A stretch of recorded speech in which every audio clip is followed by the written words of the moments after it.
Imaginad por un momento que la capacidad de hablar de la humanidad, esa herramienta maravillosa que nos permite escribir poesía, declarar guerras o, bueno, simplemente pedir un café, no nació de un deseo profundo y romántico de comunicarnos.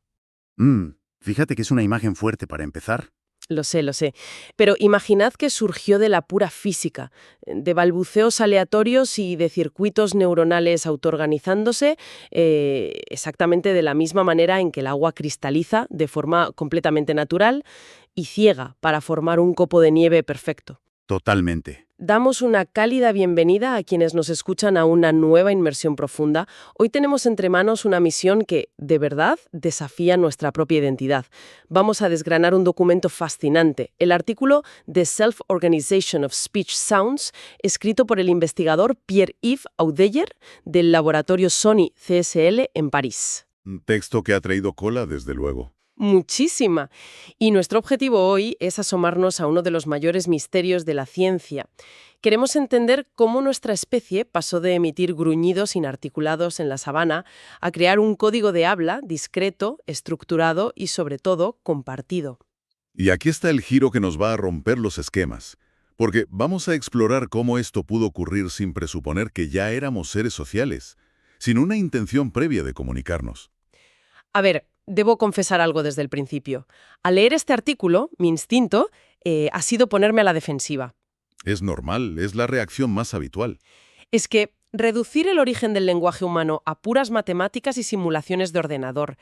Prometo que voy a ser muy exigente hoy. Como escéptica que soy, voy a necesitar que me convenzas de que esto no es pura ciencia ficción. Y me parece la postura más sana que se puede adoptar ante un documento tan revolucionario como este. Comprendo perfectamente esa resistencia inicial. Analizar el origen del lenguaje a través de agentes artificiales y algoritmos parece, a primera vista, un salto metodológico casi temerario. Es que suena a Matrix. Sí, es un texto audaz, sin duda. Pero mi papel hoy va a ser guiarte a través de las matemáticas y la biología de este estudio. Porque te aseguro que, una vez te entiendes la mecánica de lo que Udioyer propone, las piezas del rompecabezas de nuestra propia evolución encajan de una forma casi poética. Vale, me gusta lo de poética. ¿Te escucho? De hecho, para entender la magnitud de lo que este autor ha logrado, tenemos que poner un poco de contexto sobre lo increíblemente frustrante que ha sido históricamente este campo de estudio. Totalmente. De hecho, preparando esto, me llamó muchísimo la atención un detalle histórico que menciona el texto. Durante gran parte de la historia moderna, debatir sobre el origen del lenguaje era literalmente un tabú científico. ¿Así es? La Sociedad Lingüística de París llegó a prohibir explícitamente cualquier debate sobre este tema en sus estatutos, allá por 1866.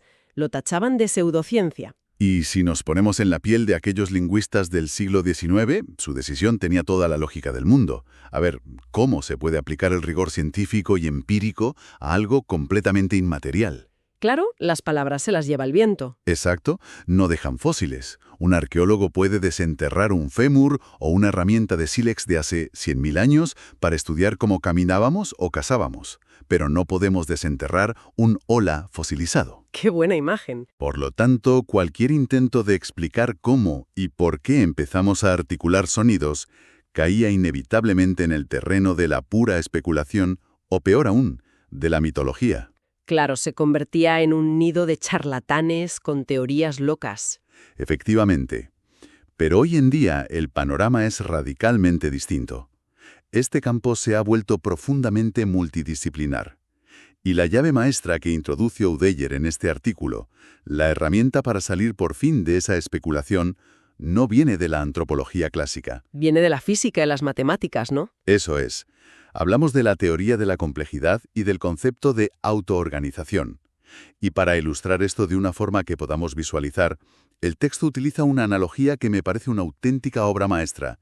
Hace referencia al biólogo matemático Darcy Thompson y su famosa observación sobre los panales de abejas. Ay, esa es una de mis partes favoritas, porque cambia por completo el paradigma evolutivo. Cuéntalo, porque es fascinante. A ver, pensemos en la forma hexagonal perfecta de las celdillas de cera de un panal. Si aplicamos una explicación neodarwiniana clásica y algo perezosa, digamos, diríamos que las abejas, a través de millones y millones de años, de mutaciones aleatorias y selección natural, desarrollaron un genoma tremendamente complejo. Un genoma arquitecto. Exacto. Un genoma que contenía las instrucciones geométricas precisas para que su cerebro calculara ángulos exactos y construyera hexágonos perfectos. ¿Y por qué el hexágono? Porque es la forma geométrica que permite almacenar más miel utilizando la menor cantidad de cera. Por lo tanto, las abejas que tenían este gen matemático sobrevivían mejor. Suena plausible, claro. Suena plausible, pero Darcy Thompson levantó la mano y dijo, un momento, buscar un genoma tan hiperespecífico para la geometría es como buscar una aguja en un pajar cósmico, y propuso una explicación muchísimo más elegante y económica. Basada en la física pura y dura de los materiales. Justo. Explicó que las abejas obreras simplemente hacen pequeñas bolas cilíndricas de cera y se apiñan unas junto a otras. El simple calor corporal de la multitud de abejas trabajando calienta esa cera y cuando la cera se calienta y se reblandece adquiere propiedades físicas muy similares a las de un líquido, como las burbujas en la espuma del jabón. Y resulta que, por las leyes inmutables de la física y la termodinámica, cuando empaquetas esferas o cilindros blandos y los comprimes en un espacio cerrado, la presión hace que adopten de forma natural, espontánea e inevitable una forma hexagonal. Es pura tensión superficial equilibrándose. Es la forma en la que las tensiones se equilibran, exacto. Lo fascinante de esta perspectiva es que le quita una cantidad inmensa de trabajo a la evolución genética. Le quita un peso de encima al ADN, por así decirlo. Eso es. La selección natural no tuvo que diseñar un complejísimo gen del hexágono. Solo tuvo que dotar a las abejas del instinto de amontonar bolas de cera y darles calor corporal. La física, la pura autoorganización de la materia, hizo el resto del trabajo pesado de forma gratuita. Y es aquí donde mi escepticismo inicial empieza a resquebrajarse un poco. Porque la premisa central de todo el documento de Udell es demostrar que con el código del lenguaje humano pasó exactamente lo mismo que con los panales de abejas. Ni más ni menos. Que la evolución darwiniana no tuvo que codificar las vocales y consonantes en nuestro ADN de forma específica, sino que solo nos dio el equipo de hardware básico y las matemáticas de la autoorganización esculpieron el lenguaje. Justamente. Pero, a ver, para que quienes nos escuchan entiendan por qué esto es tan difícil de explicar, tenemos que definir qué tiene de especial el código del habla. Porque nuestra garganta es, físicamente hablando, un instrumento continuo. Así es. Nuestro tracto vocal, que está compuesto por los pulmones, las cuerdas vocales, la lengua y los labios, permite un rango de movimientos suaves e ininterrumpidos. Como un violín. O un violonchelo, ¿sí?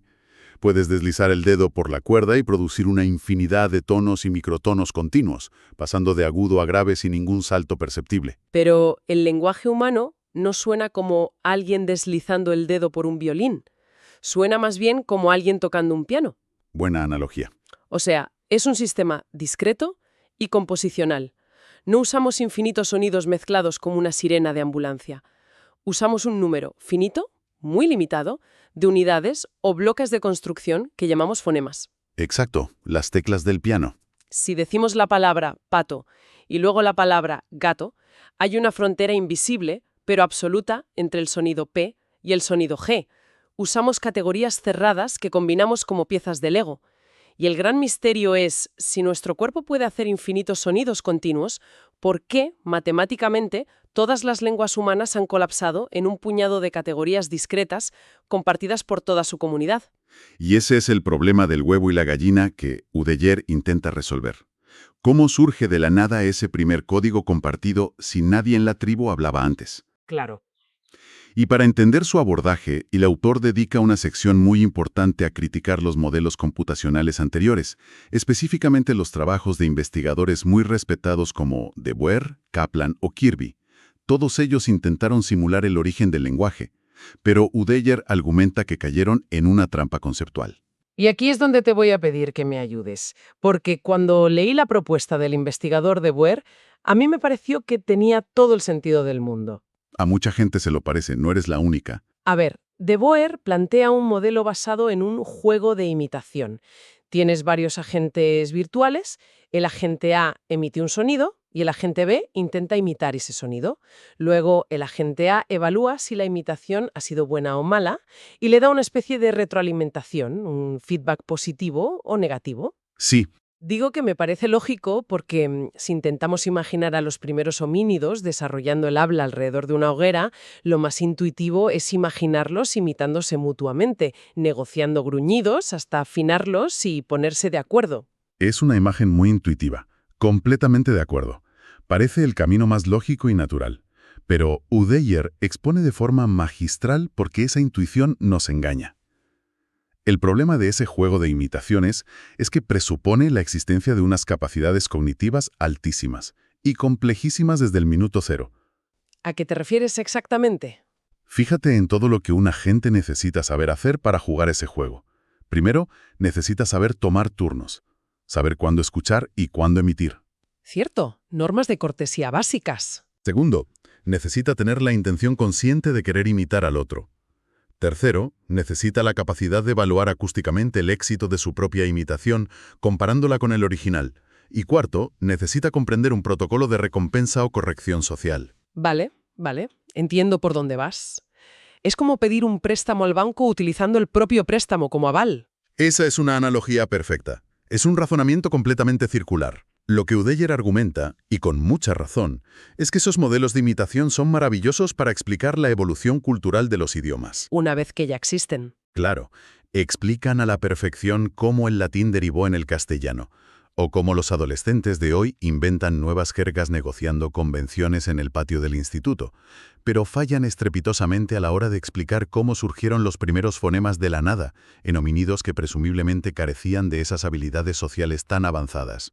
Exigen que ya exista un protocolo de comunicación social para poder explicar el origen de la comunicación. Exactamente. O sea, exigen que la casa ya tenga el tejado puesto antes de poner los cimientos. Por eso, Udeyar decide reiniciar el tablero por completo y utiliza lo que él denomina la metodología de lo artificial. Que es donde la cosa se pone técnica, pero muy interesante. Sí, a ver, en su ordenador programa una sociedad de 20 agentes formales, que son básicamente robots virtuales. A cada robot le programa un tracto vocal artificial, una cóclea, es decir, un oído virtual para registrar frecuencias, y unos mapas neuronales extremadamente simplificados, y los suelta en un entorno virtual a interactuar sin ningún tipo de regla social preprogramada. Y aquí es donde la comunidad científica más tradicional se suele llevar las manos a la cabeza.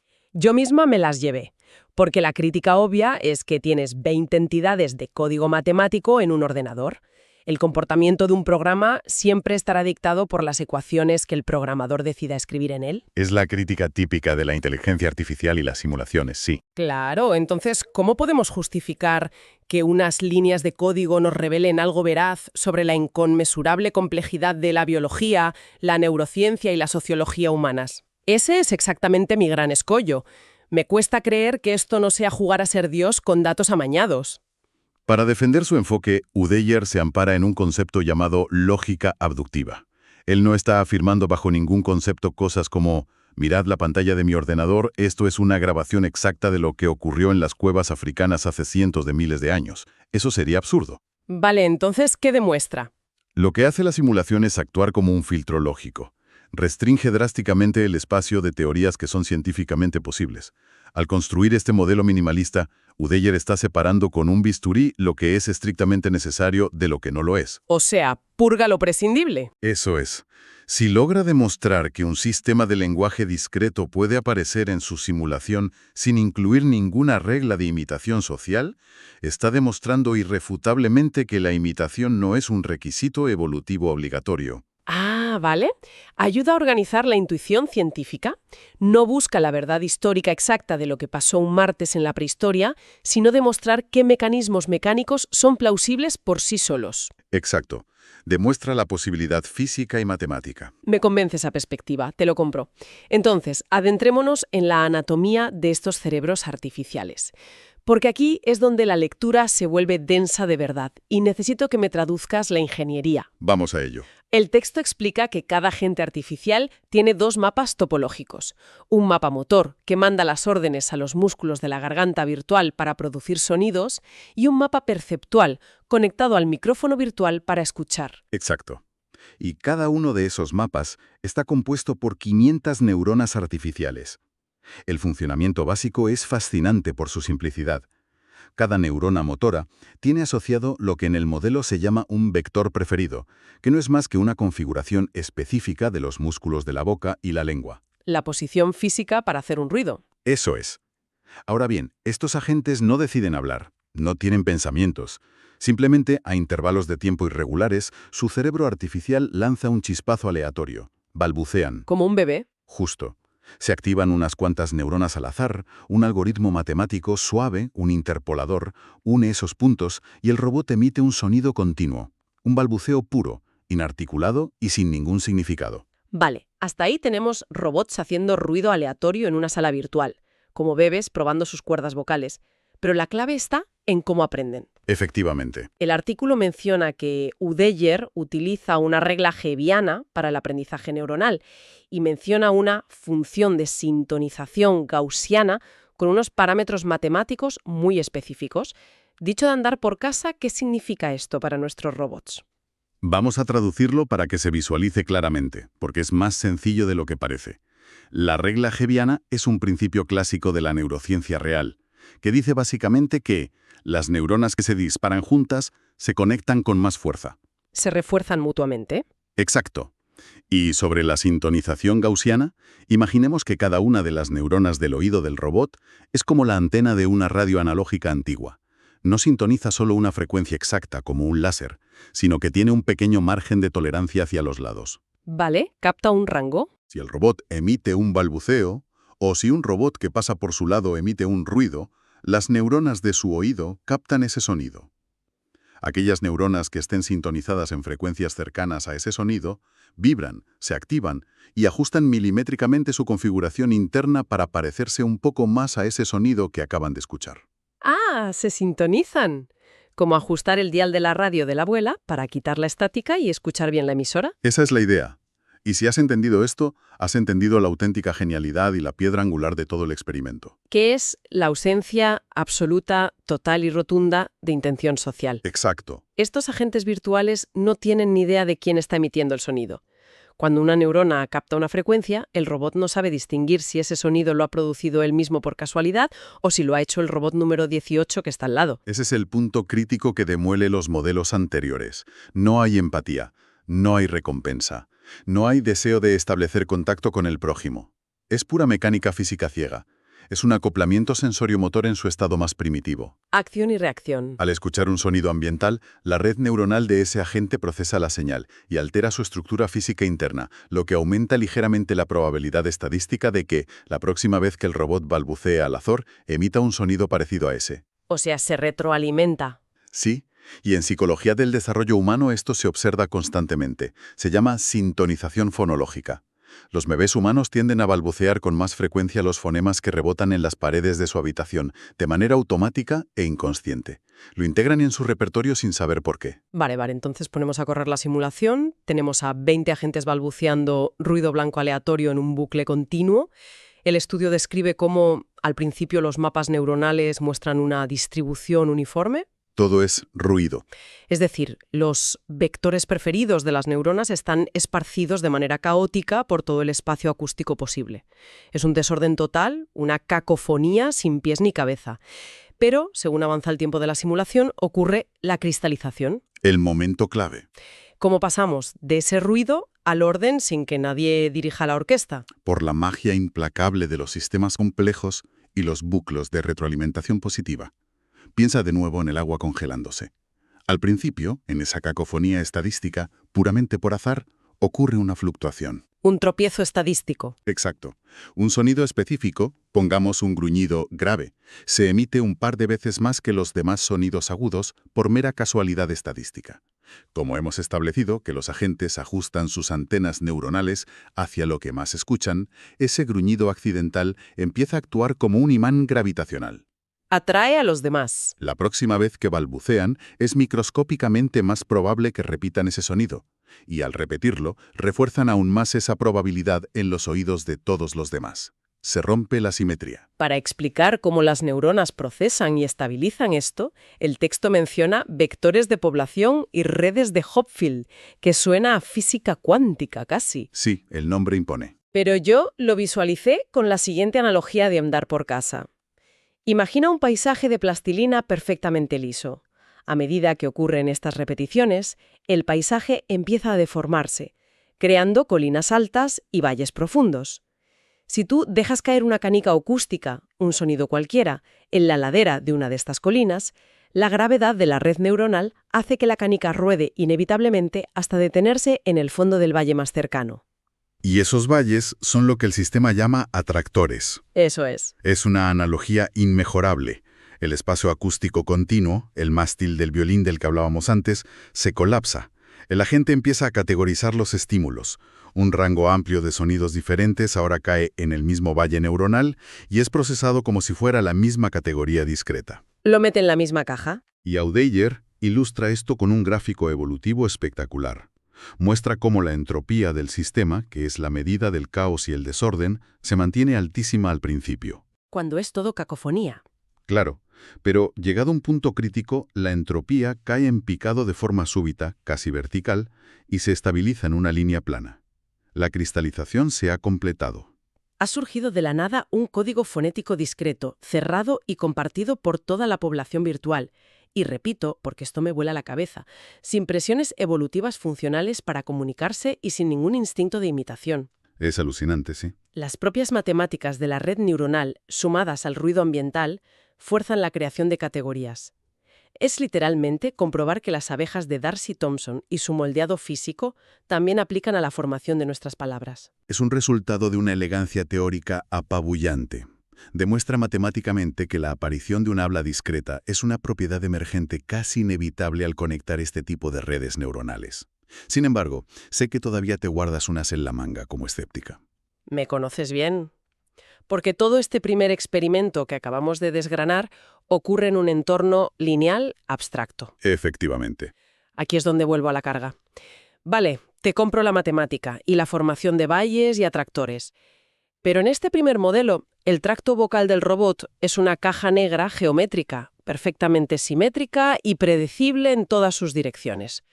Un tubo ideal de laboratorio. Y la biología no es ideal. Exacto. La garganta humana, el aparato fonador biológico real, no es una caja matemática perfecta.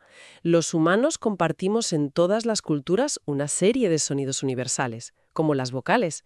Si esta teoría quiere reclamar que explica los orígenes del lenguaje humano en el mundo real, ¿acaso este modelo predice los idiomas que hablamos tú y yo? ¿O solo demuestra que las máquinas inventan su propio idioma marciano? Y esa es la pregunta del $1.000.000 que eleva este artículo a la categoría de documento histórico. Audeyer era plenamente consciente de esa limitación. Por eso, en el segundo experimento, arranca el tracto vocal abstracto y dota a sus robots de un modelo de tracto vocal realista y anatómicamente fundamentado en la biología humana. Le pone una garganta humana al software. Eso es. Y la característica principal de nuestra garganta es que es un sistema fuertemente no lineal. Imagínate que nuestra boca y faringe son como una sala de los espejos de un parque de atracciones. Hay zonas de la articulación donde, si mueves la lengua un solo milímetro, el sonido resultante cambia de forma acústicamente brutal. Y en otras zonas no. En cambio, hay otras zonas donde puedes mover los músculos de forma bastante torpe y descuidada, y el sonido que sale apenas varía. Ah, claro. Entonces, la propia anatomía de la garganta actúa como un embudo gigante. Introduce un sesgo físico ineludible en el sistema. Exacto, es un filtro topográfico. Significa que, por pura estadística, hay ciertos sonidos que son más fáciles de golpear acústicamente hablando. Son blancos más grandes. La red neuronal, que se alimenta de probabilidades, como hemos visto, va a tender irremediablemente a acumular sus atractores y sus valles en aquellas zonas sonoras que son acústicamente más estables frente a las variaciones motoras. Las zonas cómodas de la garganta. Y cuando Audeyer vuelve a darle al botón de inicio a la simulación, manteniendo exactamente la misma premisa de cero intencionalidad social y puro balbuceo con este nuevo tracto realista, los resultados son para enmarcar. El sistema vuelve a autoorganizarse, la entropía vuelve a desplomarse, se forman los atractores discretos, pero esta vez los sonidos que cristalizan en la población de robots no son alienígenas. Forman el clásico triángulo vocálico humano. Y los datos de validación cruzada son contundentes. Para demostrar que no era una casualidad de la simulación, compararon los resultados de los robots con la base de datos UPSID. ¿Qué es exactamente esa base de datos? Es un registro fonológico monumental que recopila las tipologías de sonidos de cientos de familias de lenguas humanas reales en todo el planeta. Y la simulación generó sistemas vocálicos que eran estadísticamente idénticos a los idiomas humanos vivos. Increíble. Pero el gran hallazgo, el golpe sobre la mesa, fue que el sistema encontró que el inventario vocálico más frecuente, el pico de probabilidad estadística en las simulaciones, era exactamente un sistema de 5 vocales. 5 vocales. El sistema A-E-I-O-U. El mismo. El sistema más común y extendido en las lenguas del mundo, como ocurre precisamente en el castellano que estamos hablando ahora mismo. Y la ironía suprema de todo esto es que los modelos anteriores, de los que hablábamos, los que sí dependían de complejas reglas de imitación social y cognitiva como el de De Boer, fallaban en esto. Predecían otras cosas. Predecían erróneamente que el sistema más común sería de 4 vocales. El modelo de Oudéger, puramente basado en física ciega y balbuceos aleatorios acoplados a una red neuronal, resulta ser abrumadoramente más preciso a la hora de predecir la realidad biológica de nuestros lenguajes. Y encontraron esos atractores universales simplemente cruzando la física accidentada de la carne con la matemática estadística de las neuronas. ¿Es fascinante? Si damos un paso atrás y contemplamos la inmensidad de lo que propone este artículo, creo que rompe por completo varios mitos fundamentales que teníamos sobre nosotros mismos como especie. Totalmente. Viendo la imagen completa, creo que nos llevamos 3 grandes certezas de esta inmersión profunda. A ver. La primera es la caída del prerequisito social. Llevamos siglos asumiendo que el código fonético, esa capacidad de separar sonidos de forma estructurada, era la cumbre de nuestra complejidad cultural e intencional. Y resulta que no. Un simple acoplamiento sensoriomotor, el mero hecho de tener un oído conectado a una boca que produce ruido aleatorio en un entorno cerrado, es un motor mecánico suficiente para que surjan convenciones compartidas sólidas. Totalmente de acuerdo. El segundo punto clave es la confirmación espectacular de la metáfora de Darcy Thompson en la neurociencia humana. La autoorganización física le hizo casi todo el trabajo sucio a la evolución darwiniana. Le dio el trabajo hecho. La selección natural no tuvo que malgastar eones mutando el genoma humano para codificar en nuestro ADN las 5 vocales específicas que debíamos pronunciar. Bastó con que nos diera un circuito neuronal rudimentario capaz de sintonizarse estadísticamente a su entorno, y la anatomía física de nuestra garganta. Las matemáticas de la complejidad tejieron el lenguaje a partir de ahí. Y el tercer punto es entender que la categorización discreta es un destino inevitable. Que aunque las irregularidades y no linealidades de la anatomía de nuestra garganta son las que dictan qué fonemas concretos acabamos utilizando, empujándonos hacia las 5 vocales, el simple hecho de que hablemos utilizando categorías separadas, en lugar de cantos de sirena continuos, es un subproducto intrínseco del comportamiento matemático de las redes neuronales interconectadas. No podíamos evolucionar de otra manera. Es un documento que sinceramente obliga a la humildad.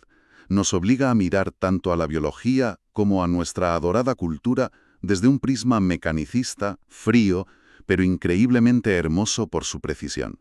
Es de esos descubrimientos que te cambian la lente con la que miras al mundo.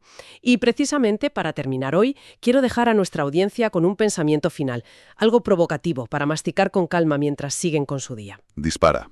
Si los cimientos más profundos y esenciales de nuestra comunicación humana, esa chispa fonética que siempre hemos esgrimido como la gran prueba de nuestro intelecto y nuestra voluntad superior. Sí. Si todo eso surgió de puras dinámicas estadísticas y matemáticas ciegas, sin la más mínima intención consciente de crear un lenguaje, cabe preguntarse ¿qué otras partes fundamentales de nuestra supuesta consciencia superior, de nuestra rica cultura o de nuestras intrincadas estructuras sociales no son en realidad actos de libre albedrío, sino el inevitable resultado geométrico de sistemas complejos interactuando a gran escala, esperando pacientemente a ser descifrados por la ciencia?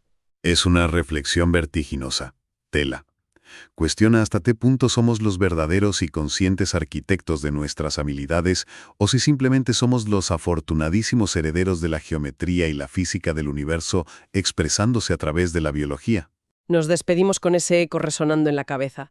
Ha sido un auténtico placer y un desafío intelectual desgranar este documento contigo y con quienes nos acompañan. El placer ha sido mío, sin duda. Damos un adiós muy cálido a quienes nos escuchan, agradecemos profundamente el tiempo y la atención que han invertido en acompañarnos en este viaje por los límites de la evolución y las matemáticas y les animamos, como siempre, a mantener la curiosidad bien viva. Hasta la próxima.